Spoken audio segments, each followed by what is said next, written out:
Sanatuña, Carlos de Pando. hoy te traigo un dato. Dale con el dato, muy bien. Vamos a verlo, lo voy a leer de aquí.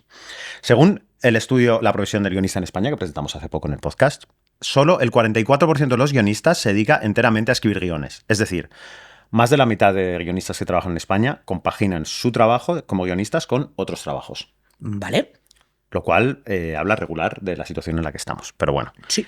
Entonces, por eso vamos a entrevistar hoy a una persona que compagina muchos trabajos, aparte del guión, en su vida, que es Paloma Rando. Paloma Rando, que es el Dick Van Dyke de la mujer orquesta del guión, porque lo ha hecho todo. O sea, es guionista de ficción, pero aparte de eso también es periodista. Ha trabajado, y esto es importante, antes de entrar en guión, en el sector del vestuario, del audiovisual. Sobre esto le preguntaremos. Colabora en unos cuantos podcasts, ha escrito a la Gala de los Goya un par de veces. En general no ha parado, desde que yo la conozco, no ha parado de hacer cosas muy distintas y algunas puede que incluso complementarias. Yo le preguntaría eso y que si quiere tener un hijo contigo, porque ya me dices, un niño, un Fernando Pando Rando, sería estupendo. Nos habla mucho de esto, no ocurrirá, pero así es la vida. Pues vamos a hablar de compaginar escritura y guión con otras cosas, con Paloma Rando.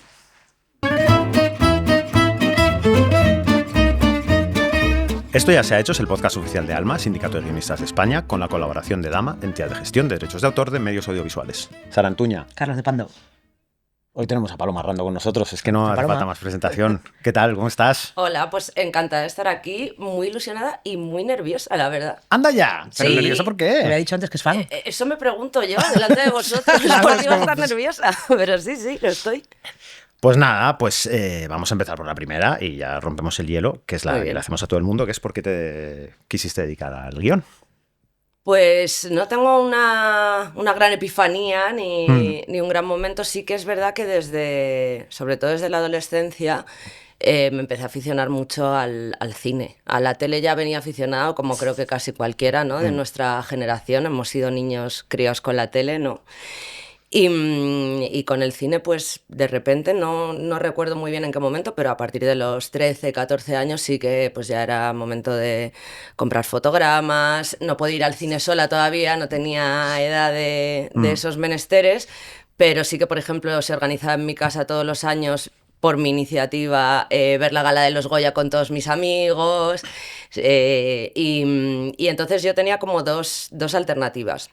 Quería o dedicarme a la tele y al cine o ser genetista, ingeniería genética. Hostia. Ok. Sí, y todo eso me interesaba muchísimo, pero poco a poco fue tirando más lo otro para gran disgusto de mis padres. Oh, qué genetista hemos perdido. Cariño, ¿en qué nos hemos equivocado? No, yo tengo una hermana mayor, 7 años mayor que yo, que es ingeniera industrial, entonces, claro, La del mis trabajo de padres... verdad. Claro. Sí, y yo estudiaba ciencias y era muy empollona, sacaba muy buenas notas. Entonces mis padres tenían la esperanza. Me acuerdo una vez que mi madre me dijo: ¿y no puedes hacer ingeniería de telecomunicaciones? Que tiene también eso de las comunicaciones ahí. Y la ingeniería, que es lo importante, ¿no? Sí, entonces, bueno, ellos tenían muchísimo miedo de que yo me dedicara a esto porque evidentemente no conocían a nadie ni remotamente vinculado con el sector, y para ellos era una vía directa a morirme de hambre. Ok. Entonces me costó mucho poder llevarlo a cabo, no tanto tomar la decisión como poder hacerlo, porque ellos se empeñaron mucho en intentar que no lo hiciera, incluso hablando con amigos míos, demás. No la contraté. Sí, prácticamente, y ya incluso después de estudiar comunicación audiovisual, también intentaron frenar. Yo he cambiado mucho de trabajo, entonces eso a gente de la edad de nuestros padres pues les resulta muy alarmante y peligroso.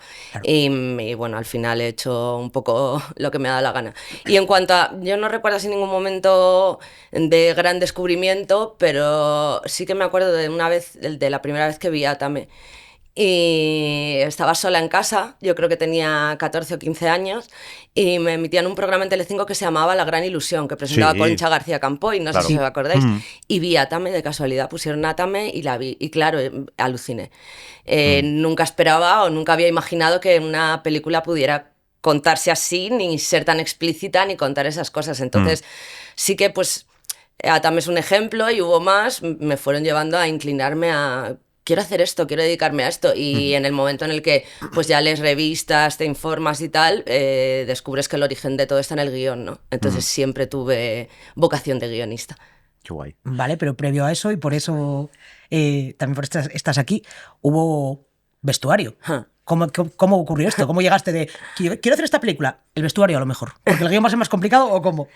Pues bueno, tampoco fue una decisión, ¿no? Yo estudié en la Complutense y en la Complutense no había prácticas obligatorias para empezar en mi época y había muy poca bolsa de prácticas. Entonces no había prácticas en rodajes, no había prácticas en nada. De hecho, las únicas prácticas las hice poco después de guión en la teletienda, que eso es capítulo aparte. Entonces yo tenía una amiga que era trecista y que a su vez tenía otra amiga que hacía vestuario. Y en el equipo de su amiga estaban buscando una meritoria.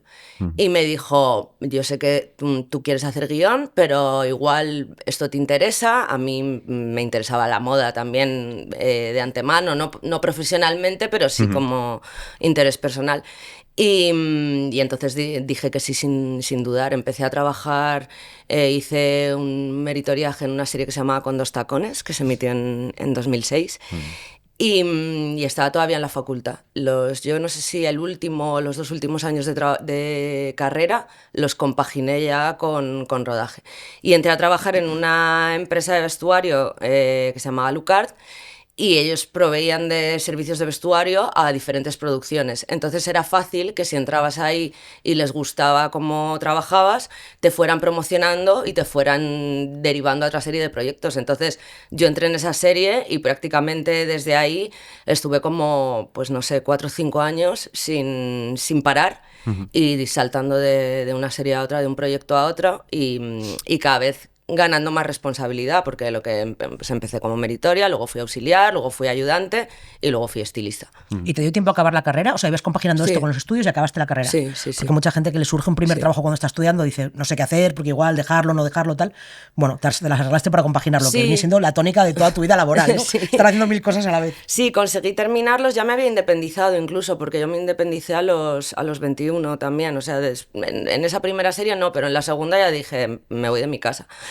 Y sí, compaginé, tenía muy buenos compañeros de clase que me pasaban apuntes y demás. Tardé en licenciarme más por un problema con Antonio Castro, ya sabéis, la bestia negra de Amenábar. ¡Hostia!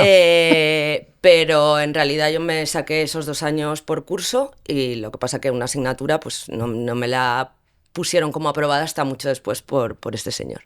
Y en el momento que estabas haciendo vestuario, ya llevabas un tiempo haciéndolo, unos años, ahí, o sea, nunca se te fue la cosita de guión de decir, No. Pues igual vestuario es lo que tiene que ser. No, yo al tiempo que estaba haciendo vestuario y que estaba terminando la carrera, entré a trabajar en un equipo de guionistas freelance que ponía carteles en la facultad, que estaba dirigido por Ramón Paso, ahora persona acusada por un montón de actrices de abusos varios. De abusos varios. Y entonces yo seguía escribiendo en este equipo de guionistas y por mi cuenta mientras trabajaba en vestuario, y esperaba o tenía cierta fe en dar el salto desde dentro, cosa que me resultó tremendamente no, imposible. Claro. Recuerdo que una de las pocas personas que sí que me escuchó como guionista fue Ramón Campos, porque yo trabajé en la primera serie de Bambú, que fue Guante Blanco, y ahí yo fui ayudante de vestuario, y yo hablé con Ramón y le dije, yo quiero ser guionista, estoy en un equipo de guionistas freelance, tal. Y recuerdo que él me escuchó, pero fue la única persona que conseguí que me escuchara, porque pues nadie imaginaba que la ayudante de vestuario, el auxiliar de vestuario, la estilista pudiera ser guionista.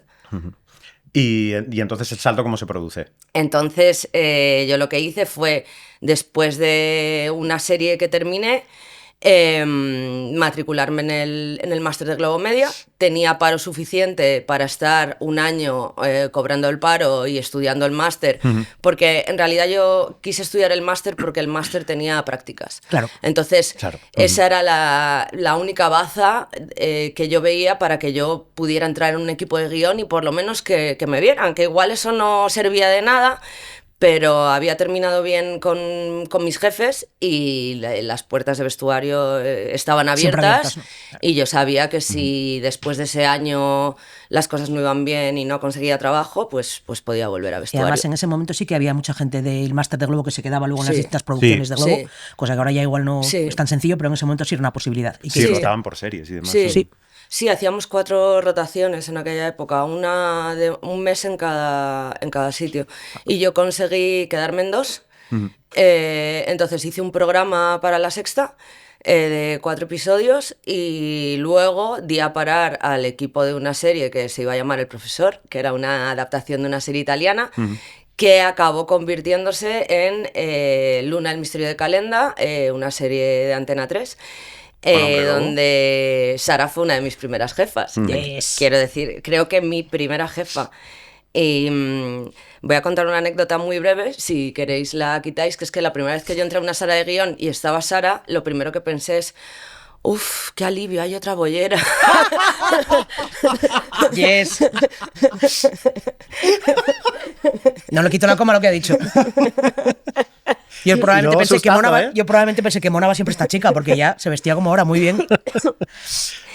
Y éramos muchísimos trabajando ahí, entonces fue un poco mi primer contacto con guionistas de ficción de manera directa. Bueno, en la serie los coproductores ejecutivos eran Laura Belloso y David Bermejo, que David Bermejo además ha estado en este podcast, y la verdad que fue una escuela de aprendizaje muy, muy buena. Sí. Y guay. un lugar donde he hecho amigos para siempre como Sara. Y eso. Me gustaría volver un segundo atrás, hablando de cuando decías que Ramón Campos fue la única persona que te escuchó y quería ser guionista. O sea, ¿hubo ahí algo de te entrego material que quieras leer? O sea, ¿cómo fue esa cosa de me escucho? Porque pienso en mucha gente que sale de un curso de guión y de pronto encuentra trabajo en un lugar que no es de por sí el tenía pensado, departamento de sí. guión y dices... A nosotros muchas veces cuando estamos, ahora que hacemos producción ejecutiva y estamos en rodaje todo el día, si viene mucha gente, descubres mucha gente que está allí haciendo pues, cosas de Claro. producción o de arte o de tal, que quiere ser guionista y a veces lo que hacen es te dan material para que leas o te... Sí. ¿Recuerdas cómo fue aquello? Yo en el caso de Ramón, como yo estaba trabajando en este equipo de guionistas freelance con Ramón Paso, perdón, que se me ha olvidado el apellido, nos reunimos con él y le llevamos como una especie de catálogo de proyectos que teníamos. Y así fue, y en realidad con el resto de sitios donde estuve, pues era también un poco enterarme de cómo funcionaban las prácticas, de cómo se podía entrar, y en realidad casi todos tenían ya convenios con másters, entonces también de ahí vino un poco mi decisión de estudiar un máster que tuviera prácticas. Claro.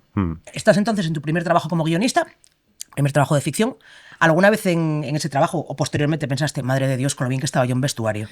Pues no lo pensé. Soy rotunda en este sentido por un único motivo. A mí me encantaba mi trabajo en vestuario, lo disfruté muchísimo, aprendí muchísimo. Tengo, de hecho, algunos de mis mejores amigos son también de aquella época, y además me sirvió no solo para aprender de vestuario, sino para descubrir cómo funciona en realidad un rodaje. Yo en cada parón me iba... ¿Cómo se hace una orden? Y me iba con el de papeles. ¿Cómo se hace una orden de transportes? Y me iba con el ayudante de producción. Y así con todos. O sea que para mí fue una escuela impagable. El motivo por el que digo que no tan rotundamente es porque es un trabajo muy duro. Yo creo que la gente no es realmente consciente de las horas que se echa en un rodaje, de las condiciones en las que se trabaja, del frío, del calor, de la dificultad que conlleva ese rodaje. Y a mí me pasaba mucho cuando trabajaba en Luna, que oía a compañeros quejarse y siempre pensaba, joder, no sabéis, estamos aquí techados, con un Aire ordenador acondicionado delante, incluso. claro, con aire acondicionado cuando hay calor, con calefacción cuando hay frío. No sé, no me parece físicamente un trabajo muchísimo más duro. Yo he estado en series en las que me tenía que levantar para ir a trabajar todos los días a las 5:30 de la mañana. Eso no se puede echar de menos. Claro. No, totalmente. Claro. Sí, sí, nos pasa a nosotros ahora en set cuando vamos a rodaje, los horarios son infernales y es lo que dices, ¿no? Es esta cosa de el estrés de rodaje, de decir hay que sacar la orden y todo lo que se tiene que rodar ahora y que tiene que estar todo el mundo súper ensamblado y súper... o sea, que funcione todo el equipo a la vez, es una cosa muy complicada y genera mucho estrés, vamos, o sea, es una cosa muy bestia en realidad. Sí me gustaría volver a rodaje, ¿eh? Eso sí, quiero decir, el rodaje me encanta, me fascina y es un entorno donde muchos guionistas es verdad que que lo tienen más difícil para moverse por la falta de experiencia, pero en mi caso es el primer entorno profesional donde me he criado, entonces sí que le tengo mucho cariño. Lo que quiero decir es que a largo plazo también yo estuve eso, como 4 o 5 años seguidos prácticamente sin vacaciones, entonces sí, fue duro. ¿Y crees que te ayudó la experiencia como en vestuario para hacerte de alguna manera mejor guionista? O sea, ¿crees que los guionistas deberían pasar por set? Desde luego que sí, o sea, y no necesariamente para ser guionista, pero sí muchas veces me ha pasado en sitios donde he estado, por ejemplo en Globo Media era muy normal antes, y en otros sitios también pasa que parece que si eres muy buen guionista o si eres muy buen coordinador de guión vas a ser muy buen productor ejecutivo. Y creo que si tienes la aspiración de ser productor ejecutivo, y en mi caso yo la tengo, es necesario pasar por plato. O sea, yo casi lo haría obligatorio. Casi pondría una cláusula de 6 meses en el departamento que quieras, en el puesto más bajo. O sea, siendo meritorio de cualquier departamento para que veas realmente cómo funciona un rodaje. Siempre asusta un poco, ¿no? Cuando uno ve un curso de producción ejecutiva, en plan, showrunner en 150 horas, dices, bueno, espero que 100 de ellas sean en un set, Claro. porque si no... Sí, exacto. Sí, tienes esta cosa además de, o sea, la sensación que yo tengo por lo menos es que cuando estás en un rodaje también aprendes a escribir para rodaje. Sí, como sabes lo que claro. implican las cosas que escribes, Sí, de pronto sí. dices, hostia, igual hay demasiadas noches aquí, Sí. o sea, no hay que matar tanto Sí. al equipo con esto, o escenas que a priori no parecen muy complicadas porque son cortas, pero tiene una dificultad de puesta en escena Sí. o de lo que ocurre ahí, de cómo ocurren las acciones y tal, siempre es complicado, ¿no? Yo recuerdo eso en mi primer trabajo en AIDA, porque como teníamos las salas de guión justo encima del set, Claro. tenías un ratillo, bocata, lo que fuera, bajabas, y yo por lo menos bajaba porque nunca había visto rodar una serie. Y estando con gente de arte y de atrezo, alguien en guión había puesto pues lo típico, ¿no? Fulano de tal se compra unas chuletas, y alguien dijo, ¿van a ser chuletas? Y alguien dijo, no van a ser chuletas. Y yo dije, ¿por qué no van a ser chuletas? Y dijeron, porque si son de verdad, debajo del foco se ponen verdes en cosa de 5 minutos. Dije, ¿en serio? Y me dijeron, sí. Y me pusieron una para que lo viera. Flipé. Claro. Nunca había visto la carne ponerse verde. Ya ves, ¿eh? Y era como, vale, nota mental, nunca carne de verdad. Claro. Y si alguien se la tiene que comer, estará Sí. cocinada y no se pondrá verde. Pero cruda, nunca. Sí. Y estos son pijadas, pero como de este millón de pijadas se compone la dificultad de que luego lo que escribe se lleva a pantalla, la Sí. verdad que no sobra. Darse También una te pasa vuelta. al revés, ¿eh? Quiero decir, yo cuando hacía vestuario muchas veces veía acotaciones sobre el vestuario en el guión que decían, no, esto no tiene sentido. De cosas concretas que a lo mejor un guionista cree que son rasgos distintivos de vestuario y que ya no lo son, ¿sabes? Si quieres hacerme, dime es un pijo, no le pongas que lleva el cuello levantado del polo, porque a lo Porque igual ya mejor no. eso ya no se lleva o ya no define a esa clase de personaje. Entonces ahí también hay Claro, enjundia. qué guay.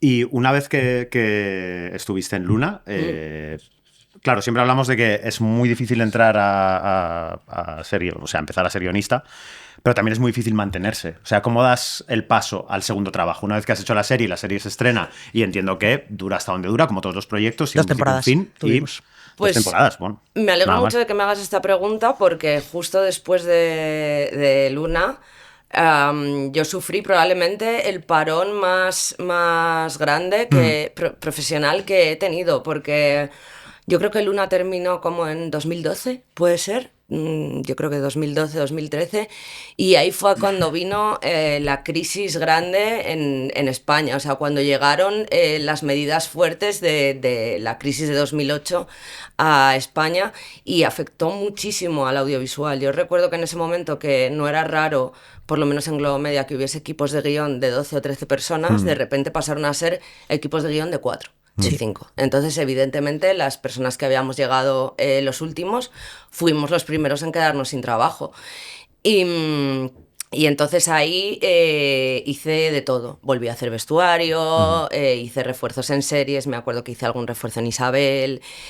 Volví a hacer una serie de ayudante de vestuario, que fue la segunda temporada de Vive Cantando. Y ahí justo ya empecé a escribir online. me dieron un blog en el Huffington Post de series, y porque tenía una amiga que trabajaba en el Huffington Post y ella sabía que yo veía mucha tele y que sabía un poco del tema, y me dieron ese blog. Y a raíz de ahí conseguí mi primer trabajo en Vanity Fair. O sea que es todo un poco azaroso, pero... No, azaroso nada, hay que estar ahí. Mi constante yo creo que ha sido un poco como siempre he tenido ese miedo, probablemente incitado por mi familia, de que no iba a tener trabajo y de que me iba a morir de hambre. Mi obsesión siempre ha sido trabajar. Y no digo que sea sana, creo que eso también puede ser muy insano, pero nunca he tenido un momento de, bueno, me voy a relajar, voy a descansar unos meses, voy a estar tranquila. Al principio porque no podía permitírmelo económicamente, claro. ni muchísimo menos. Ya os he dicho que yo me independicé como a los 21 y a partir de ahí había que pagar un alquiler todos los meses y entonces había que trabajar. Y luego porque pues ya en este trabajo tienes la sensación de que te puedes sacar todo el rato, entonces que una manera de agarrarte a la balsa es trabajar continuamente. Claro. Y en el caso de que una balsa se hunda, como me pasó a mí, de no encuentro trabajo como guionista, sigo escribiendo proyectos, pero no tengo ninguna esperanza de vender nada, pues me agarré, de hecho volví a la balsa anterior, a vestuario, y cuando surgió una balsa nueva, me agarré a la nueva, que fue Vanity Fair. Entré haciendo una sustitución de verano en la web y me quedé 5 años. Claro. Y nada, se abrió un nuevo capítulo profesional que no esperaba, ni estaba preparada para ello, ni había soñado con ello. Pero siempre he sido muy lectora de revistas y del periódico, y me ha asomado siempre mucho a ese universo como lectora. He seguido a muchos y a muchas periodistas, y de repente pues se abrió ahí una oportunidad que disfruté muchísimo. Y otra cosa que disfruté muchísimo, que no había tenido nunca hasta ese momento, es un contrato fijo. Total, ¿no? De repente cierta estabilidad. Pues, Sí. Mira, mamá, mira, ¿ves? No me muero de hambre, tengo un contrato. A mí me alucinó, en Luna ya pasó que hicimos 2 temporadas y entonces entre una y otra no nos dieron de baja y pudimos cogernos vacaciones. Increíble. Pero yo, ahí eran las vacaciones que te daban, te tenías que coger esas vacaciones en ese momento y ya está. Pero yo cuando tuve mi primer contrato fijo y pude elegir cuándo me iba yo de vacaciones, Guau. lloraba. Y esa puerta de entrada al periodismo también fue lo que te ayudó a conseguir tu segundo curro. O sea, están relacionadas las dos cosas. Tu segundo curro como guionista, quiero decir. Que fue en Señoras de Lampa, si no me equivoco. Bueno, antes hice un par de cosas que una no salió. Hice un desarrollo de una serie para Z, que tenía que ver con el mundo de las revistas y demás, entonces yo creo que por eso también era un perfil que podía ser indicado. Y luego estuve muy brevemente trabajando en una serie diaria que se llamaba Derecho a Soñar. Me encanta el nombre. Y eso, que era sobre abogados. Claro. Evidentemente. Perdiendo el juicio. Y sí. Y entonces cuando trabajaba en esa serie diaria, que era dialoguista, fue muy poco tiempo porque la serie desgraciadamente duró muy poco en antena. Yo trabajaba de lunes a viernes en la revista y sábado y domingo y por las noches de entre semana me dialogaba 50 páginas de guión, con lo cual también fue una paliza buena. Y lo de Señoras de Lampa no está relacionado exactamente con la parte profesional del trabajo, pero sí con la extraprofesional. Trabajando en Vanity Fair, una de las personas que empezó a trabajar porque pues yo lo tenía fichado de blogs y demás fue Juan Sanguino. Y Juan Sanguino es íntimo amigo de Carlos del Hoyo, co-creador de Señoras de Lampa. Entonces yo conocía a Carlos muy brevemente.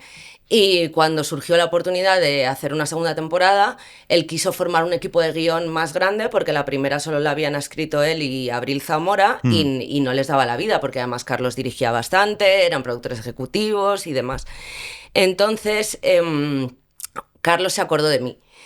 Y yo ahí pasé un poco de miedo porque pensé, no quiero que me llames porque nos caemos bien y porque soy amiga de un amigo tuyo y eso te da cierta confianza, porque estoy vendida y si no sé de escribir tu serie y, claro. si no me sale... Si sale mal la serie, encima claro, te pierdo como colega. Claro, ¿qué hacemos? Entonces le pedí que me hiciera una prueba. Le dije, mira, tengo trabajo fijo, si no me quieres coger, esto no supone ningún drama, de verdad, piénsatelo bien.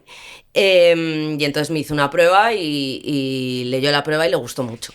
Y entonces yo dejé ese contrato fijo que tantas alegrías me había dado y me fui a Señoras de Lampa. Por eso os decía antes que yo me he ido de muchos trabajos. De todos afortunadamente me he ido bien y por eso comentaba lo de la angustia en casa cada vez que estás un poco establecida y saltas a otra cosa de, oh Dios mío, ahora llega el momento en el que sí se muere de hambre. Claro, totalmente. Sí, pero luego pero el periodismo nunca lo ha soltado, al fin y al cabo. No, es algo que disfruto mucho, la verdad. Es algo que he aprendido a disfrutar mucho. Es algo que me ha dado muchísimas alegrías, la verdad. Es algo que me ha dado mucho trabajo de guión también. Sorprendentemente, porque yo decía, ¿por qué me llama la gente para escribir un guión? Por mucho que les puedan gustar mis artículos o mis entrevistas o mis reportajes, si a lo mejor luego me pongo a escribir un guión y no les gusta, quiero decir, no son las mismas herramientas, claro. O la herramienta sí, el lenguaje, pero no es la misma manera de emplearlo. Y lo he seguido haciendo y lo sigo haciendo porque no era una vocación previa, pero lo disfruto muchísimo, me gusta mucho.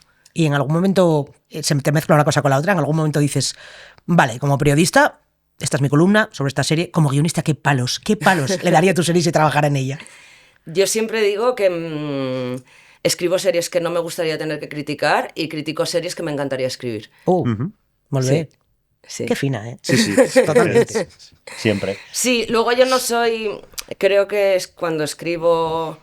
La columna que tengo en El País, que no es exactamente ser crítica, o sea, quiero decir, las críticas y las columnas son historias diferentes, pero creo que en general cambia mucho la perspectiva cuando has trabajado en la industria, ¿no? En la industria, y cuando has trabajado en el sector. Y sabes los condicionantes o las dificultades. Efectivamente, y muchas veces se tiende a buscar responsabilidades y buscar culpas sobre los errores de algunas series o sí, las debilidades, y cuando las has hecho sabes que es muy difícil dilucidar quién es el responsable de según qué errores. Claro. Que hay cosas que a alguien le puede parecer que son fallos de guión, pero luego descubres que no, y luego a mí no me gusta ser nada hiriente. Quiero decir, creo que la era del crítico que pretende ser ingenioso y mordaz a costa de una serie... si no ha pasado del todo, debería pasar, porque creo que no aporta nada. Creo que lo único que aporta es, no sé, autobombo para el crítico que quiere demostrar lo ingenioso que es. Creo que es mucho más interesante tratar de argumentar dónde ves que están las debilidades de ese proyecto, en caso de que las tenga que lucirte con un chiste mordaz. Sí, porque además para decir valiente mierda, pues tampoco hacía falta un crítico. Claro. Igual que dices que el hecho de trabajar como guionista te ha ayudado también a la hora de escribir columnas, en el sentido que conoces la industria desde dentro, también desde el otro lado funciona. El hecho de haber escrito columnas relacionadas con el audiovisual te hace de alguna manera, no sé exactamente cómo, hay vasos comunicantes a la hora de escribir guiones, en plan, pues voy a escribir sobre esto porque de alguna manera a lo largo de escribir sobre el audiovisual sé que hay cosas que se buscan más, que se buscan menos, algo así. No sé si exactamente así, pero sí creo que las dos cosas me ayudan muchísimo de manera intercambiable. Creo que sentarse a ver las series y analizarlas ya es algo que por defecto hacemos todos, ¿no? Los que nos dedicamos a esto. Ya te cuesta mucho sentarte a ver algo y no estar con el oficio detrás, digámoslo así. Pero creo que incluso cuando te sientas a ordenar tus pensamientos y a escribir, que para mí escribir columnas o escribir prosa en general, llamémoslo así, es un poco ordenar mis ideas.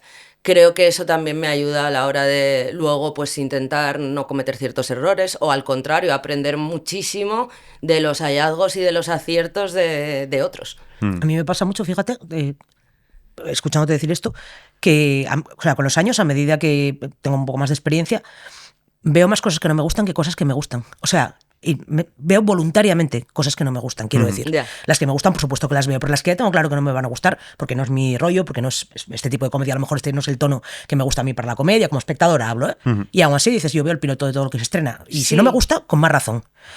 para intentar entender un poco, dentro de que mi gusto personal no vaya por ahí, si ha triunfado porque lo ha hecho, dices, bueno, pues yo qué sé, a mí no me gusta Oriol Paulo, un ejemplo, lo revienta en China, pero lo revienta a lo loco y en España no le va mal tampoco, vamos a ver por qué. Claro. Aunque luego digas, este no es el tono que me gusta, o los Caballero, ¿no? Que tuvimos a Alberto Caballero aquí mismo, lo mismo. Dices, bueno, pues igual tu estilo de humor no es la que se avecina, pero échale un ojo. Porque está reventándolo a lo loco. Y tu intención es trabajar en una industria que tus series salgan mínimamente bien. No está de más ver dónde tienen los aciertos, ¿no? Incluso si es fuera de tu gusto personal. Sí, yo eso lo creo firmemente y mucho más con, como dices tú, con la ficción española, que al final es el entorno en el que nos movemos, ¿no? Entonces yo sí procuro ver, no voy a decir todo porque la cantidad Muy es difícil, ingente y no las veo enteras, porque yo tiendo a escribir mucho más de las cosas que me gustan que de las que no, o Claro. de los aciertos que veo que de los defectos. Claro. Por eso mismo también, porque creo que los defectos son responsabilidad de muchos y es muy difícil dilucidar su origen, pero los aciertos también, y eso hace que sean mucho más difíciles de conseguir. Totalmente. Entonces son, a mi juicio, o deben ser muy celebrados. Normalmente en ficción, bueno, hay excepciones y muchas de hecho, pero casi todos los que pasamos por aquí o pasan por aquí escriben en pareja o en equipo, y el periodismo, hasta donde yo sé, las columnas y demás, es una labor más solitaria. ¿Echas de menos una cosa cuando estás en la otra? En plan, pues me vendría bien un frontón para la columna de esta semana que la tengo un poco atravesada, o no, o estás cómoda en los dos formatos de escritura. Pues yo he de decir que cuando creo que necesito un frontón para una columna, lo busco. ¿Vale? Y no es infrecuente. Mi novia estaba un poco harta de que le mande las columnas. Ella es periodista también, con lo cual no es que le esté pidiendo opinión a alguien que no sabe. que no se dedica a esto. Y cuando tengo dudas, sí, se la mando. Incluso a lo mejor le digo la duda específica de creo que esto va bien, pero estas dos líneas me sacan, ¿no? Para ver si ella lo percibe igual que yo o no. A mí me gusta escribir en equipo. Me gusta escribir con gente. Cuando trabajaba en una redacción en Vanity Fair también me gustaba mucho porque estábamos rodeados de gente, entonces aunque estés tú solo delante de tu teclado siempre hay gente alrededor. Y soy eso, mucho más de escribir en equipo. Lo que pasa que creo que también es un aprendizaje, y yo últimamente me estoy dedicando más a eso, a intentar escribir yo sola. Uf. Y la última serie que he hecho la hemos escrito sobre todo Ignacio del Moral y yo, por lo menos la primera parte. Y escribíamos los capítulos solos y no hacíamos ni siquiera escaleta conjunta ni nada. Y he disfrutado mucho del proceso de decir, vale, este capítulo tiene que ir sobre esto, me lo llevo yo a mi casa y yo me hago mi escaleta, y nos intercambiábamos cosas de vez en cuando, nos usábamos como frontón, pero escribíamos los capítulos de cero y con muy poca premisa. Y eso, me encanta trabajar en equipo, trabajo con gente muy diferente. Me hacía gracia cuando estaba trabajando con Ignacio, que a ratos estaba trabajando con Ignacio, que es un señor que iba a recoger a su nieta al colegio, y a ratos estoy trabajando con gente que tiene 21 años, y eso me encanta. Claro. Y intuyo, me da la sensación de que de alguna manera sí hay una decisión que has tomado que ya está establecida, que es que vas a seguir haciendo las dos cosas siempre que puedas, mientras puedas, vamos. Sí. E incluso más cosas. Sí. ¿Cómo haces para no petar? Quiero decir, o sea, es como, vale, hoy toca columna, mañana guión, o a la vez hay muchos días que tocarán las dos cosas al mismo tiempo, ¿no? ¿Tienes una metodología de curro? Yo, por suerte, ahora, al margen de las columnas, hago muy poco trabajo de periodismo. Hago entrevistas contadas o artículos contados, y como muchas veces los encargos provienen de gente que me conoce bien y que conoce mis volúmenes de trabajo, pues también saben cuándo me pueden pedir cosas y cuándo no. Con la columna me organizo fácil porque la tengo que entregar los lunes antes de la hora de comer, porque se publica los martes. Entonces yo todos los lunes, al menos un par de horitas, me dedico a mí, y en general cuando tenemos reuniones o cuando estoy en equipos más grandes, siempre pido pues eso, tener un margen el lunes por la mañana para hacer esto, y cuando no lo tengo, lo que hago es utilizar el domingo por la tarde. Y Yo antes decía que había que descansar de los proyectos y yo lo que hago ahora, que es una cosa dañina y nociva, es descansar de un proyecto con otro proyecto. Oh. Muy bien. Entonces es así como me organizo. Me he visto en momentos de este último año y del año pasado, perdonadme, me he visto en momentos de este último año y del año pasado, pues a lo mejor teniendo que llevar adelante 4 proyectos a la vez. Ouch. Entonces, bueno, nunca sola, siempre con gente, pero es verdad que he pasado por momentos de mucho estrés, porque ya no es que no sea capaz de decir que no, que sí que he sido capaz de decir que no a cosas, a pesar del miedo de ser autónoma. Yo me fui de Vanity Fair en 2019 y desde entonces soy autónoma. Sino que he tenido mucha suerte en los últimos tiempos y me han ofrecido cosas que me apetecían mucho. Entonces yo creo que ese también es un acicate para no petar, el ser consciente de que lo que estás haciendo te gusta muchísimo. Totalmente. Y yo disfruto muchísimo mi trabajo, vuelvo un poco a la mentalidad de antes, inculcada en mi casa, que no digo que sea la correcta, pero esto fue así. Yo nunca pensé que me pudiera dedicar a esto. Entonces, que me llamen de muchos sitios, poder trabajar con gente muy diferente, desarrollar proyectos que me apasionan, pues yo lo vivo como una alegría.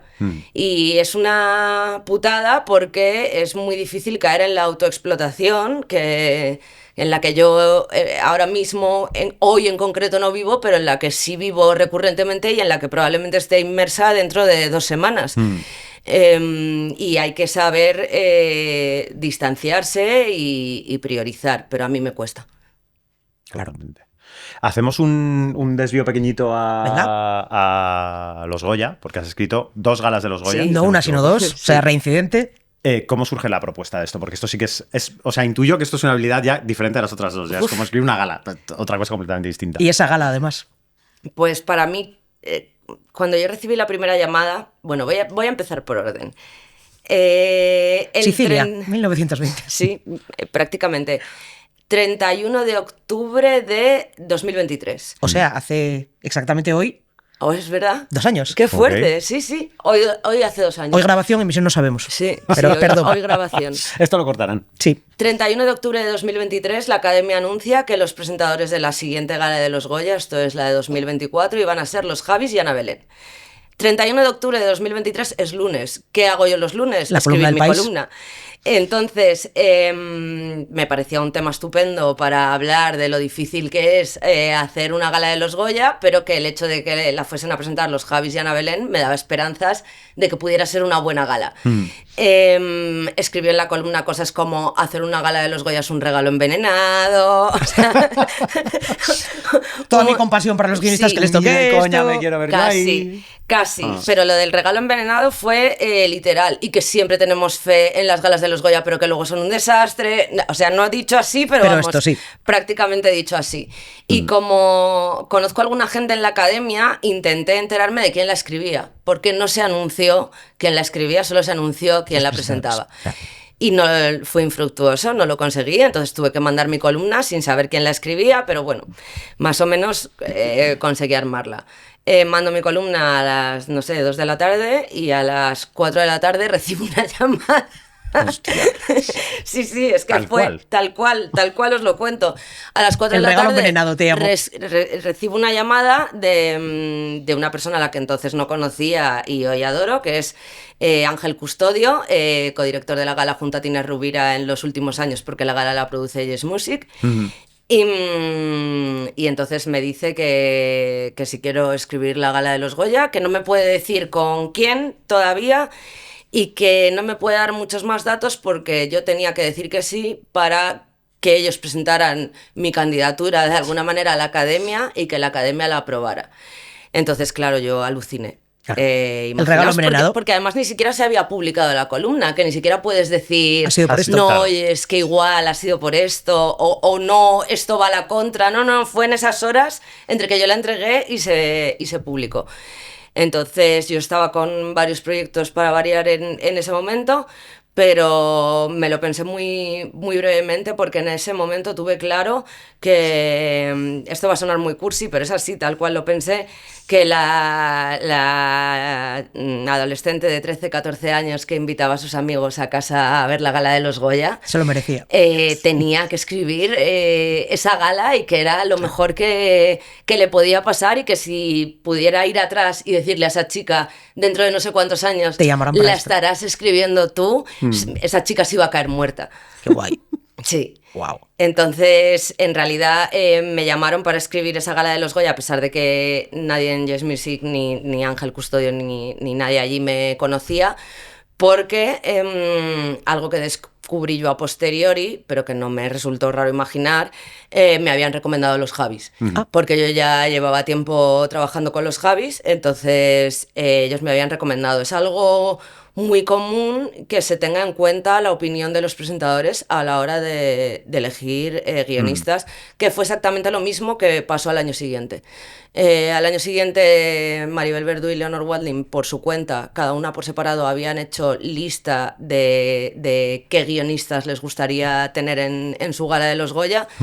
Y en las listas de cada una de las dos estábamos tanto Laura como yo. Ole. Entonces, ese fue el argumento para repetir. Ese, que imagino que cuando en Yes Music les dijeron mi nombre y ya habían trabajado conmigo el año anterior y con Laura 2 años antes, pues dijeron pa'lante. ¿Y qué tal la experiencia? Perdón, ¿fue un regalo envenenado? Pues no, fue una de las cosas más maravillosas que he hecho nunca y que más he disfrutado a cada momento. La primera, por ser la primera, y porque a mí me encanta trabajar con los Javis, porque los Javis, donde otra gente ve problemas, los Javis ven acicates. Todo para ellos es factible, todo para ellos es conseguible. Entonces, cuando yo les conté, por ejemplo, la escena del sofá con Almodóvar, que eso fue idea mía, pues el hecho de trabar toda la gala con la idea de estar viendo la tele desde un sofá, y eso también hablaba mucho de mí, porque cuando ellos se ponen a hacer su repaso de las galas, yo estaba haciendo el repaso de las mías. Entonces, para mí todo eso fue muy emocionante y muy bonito. Yo esa noche tengo el típico grupo de amigos de WhatsApp, de mis amigos desde que éramos pequeños, y todos mis amigos, eso eres tú, eso que están diciendo eres tú, cuando íbamos a tu casa a verlas. Entonces, ¿cómo voy a vivir yo eso? Pues con muchísima emoción y muchísima ilusión. Eso, Ana Belén también, pues mito, icono mío de tantísima gente durante toda la vida. Entonces, trabajar con ellos tres fue una maravilla. Y con Leonor y con Maribel firmo. O sea, con Leonor y con Maribel voy también al fin del mundo. Me encantó también vivir las dos galas, porque en este caso hay un guionista que va a los ensayos y está durante toda la preparación previa, la semana de antes, y en mis 2 Goyas fui yo. Entonces eso es un aprendizaje muchísimo mayor, porque hay muchas cosas de los Goya que se hacen como se hacen porque necesitas estar cambiando cosas en el escenario al mismo tiempo, porque tienes que meter un vídeo, porque tiene que darle tiempo a alguien a llegar a un sitio. Entonces, descubrir toda esa dinámica y trabajar en favor de toda esa dinámica para mí fue increíble. Estamos haciendo un poco círculo, porque es como cuando como arrancamos la entrevista, ¿no? Estar en set, básicamente, y entender realmente por qué se escribe, cómo se lleva a la realidad lo que escribe el guionista o guionista. Es duro, no voy a mentir, es un trabajo muy duro y a veces es ingrato. Yo me he visto escribiendo separatas a las 3 de la mañana, de la noche antes de la gala, sabiendo además que durante la gala yo estaba trabajando, porque estaba detrás con tarjetas repasando con las presentadoras todos sus textos. También es muy bonito, ¿no? Este último año ver a Maribel y a Leonor y estar con ellas y acompañarlas, vivir ese proceso de sentir que estás intentando proteger a alguien o hacer que alguien se sienta, que la persona que tiene que salir a dar la cara se sienta arropada, pues a mí también me parece muy gratificante. Vamos con la última, que es ¿cuál es el mejor consejo que te han dado o que tú le darías a alguien? Ya no sé si que quiera escribir guión y a la vez compatibilizar con otras cosas. Con varios. Pues mira, uno de los mejores consejos que recuerdo que me han dado como guionista, aunque me han dado muchos y muy buenos, me lo dio, y no solo me lo dio a mí, sino que lo dio en clase David Bermejo, que ya hemos dicho que pasó por aquí, que fue que cuando estés en una Writers no pienses tanto o que intentes no pensar en lo que están pensando de ti, sino que te centres en el trabajo. Que hay mucha gente que tiende a hablar de más para hacerse notar, o gente que se queda callada por exactamente lo contrario. Entonces, que intentes no pensar que todos los ojos están en ti, porque no lo están, además, y que intentes relajarte en ese sentido. Y luego otro, que no es un consejo que me han dado, sino que es algo que yo creo que he ido aprendiendo y que implícitamente estaba en toda la gente que admiro, con la que he trabajado, como por ejemplo Sara, que está aquí, es que no creas tanto en tu talento como en tu capacidad de trabajo y tu actitud. Quiero decir, muchas veces la profesión de guionista, de todas las profesiones del audiovisual, digamos que igual no es la más proclive a gente con unos egos desmedidos, pero también los hay. Entonces es muy fácil creer, incluso por inseguridades, querer proyectar que eres un genio incomprendido, que eres el mejor escritor del mundo, que van a flipar. Y yo con esa gente no quiero trabajar. No. Quiero decir, he visto a gente muy, muy, muy, muy talentosa. Vuelvo a sacar el nombre de Sara porque he trabajado con ella. Los Javis, Agustín Diallanes, al que adoro, con el que trabajé en una serie que nunca salió, pero que me llevé el tesoro de poder llamarlo amigo. Y he visto gente eso, muy, muy, muy, muy inteligente y con muchísimo talento, y que ha centrado sus esfuerzos en que el ambiente de trabajo sea bueno, en que la actitud sea inmejorable, en no tener nunca endiosamiento, no creerse nadie, no ser especialmente soberbios ni muchísimo menos. Y creo que eso es mucho más importante que escribir una secuencia y que sea increíble. Porque nadie, y menos cuando estamos empezando, escribimos secuencias bordadas, pero este es un trabajo que incluso aunque escribas tú tus guiones solo en tu casa, es un trabajo en equipo. Al final, si tú escribes tus guiones solo en tu casa, vas a tener a un productor, a un director, a unos actores, a un montón de gente. Entonces, más te vale hacer la vida fácil al resto, igual que quieres que el resto te la haga a ti. Buenísimo consejo. Pues sí, pues con esto acabamos. O sea que muchísimas gracias, Paloma. Muchísimas gracias a vosotros, me hacía muchísima ilusión estar aquí. Pues esto ya está hecho, amiga. Vamos a cerrar como cerrábamos en el curro. ¿Salimos a fumar? Venga, échanos. Esto ya se ha hecho. Bla, bla, bla. Turra sindical. Con Josep Gatell. Hombre. Hola, ¿qué tal? Hola, ¿qué tal? Todo rima, muy bien. Sí. Cuéntanos de qué nos vienes a hablar hoy. Pues vengo con una turra internacional esta vez, porque nos gusta dar la turra aquí, pero también fuera. Entonces, perdona, voy a hacer el titular. Turra sindical internacional. Exacto. Pues turra sindical internacional.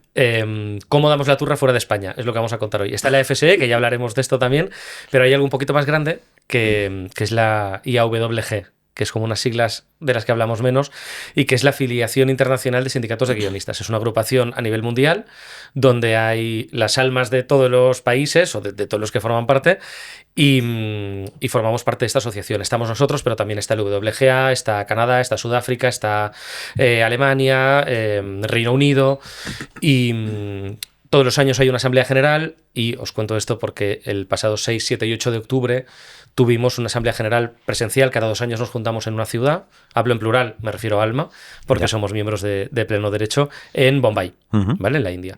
Entonces, el contenido de estas reuniones es confidencial, porque es una asamblea general de una organización, pero sí que os voy a dar algunos titulares para contar un poco en esta turra, no tanto, cuidado que no te roben con esta cláusula, sino qué hacemos fuera, que a veces se ve menos, pero que está bien comunicar. Pero que también que tampoco te roben en el extranjero, si vas. Por supuesto, o sea, si vas, porque además, y esto justo venía ahora, estamos en un mercado global, y un mercado global necesita respuestas globales, no solo lo que hagamos en cada país. Entonces, por dar un dato, en la IAWG hay ahora mismo 14 sindicatos que son miembros de pleno derecho, estamos, como os he dicho, nosotros, y luego hay observadores cuya intención es pasar a formar parte en un futuro próximo.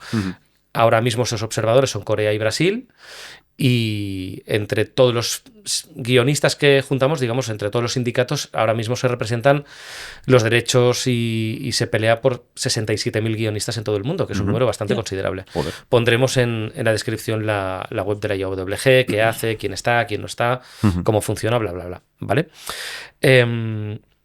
Lo primero que se hizo en esta reunión, bueno, pues es aprobar el acta de la asamblea anterior, como en todas las organizaciones, y en este caso se aprobó la entrada de Australia, que ya ha pasado a formar parte de este grupo de miembros de pleno derecho.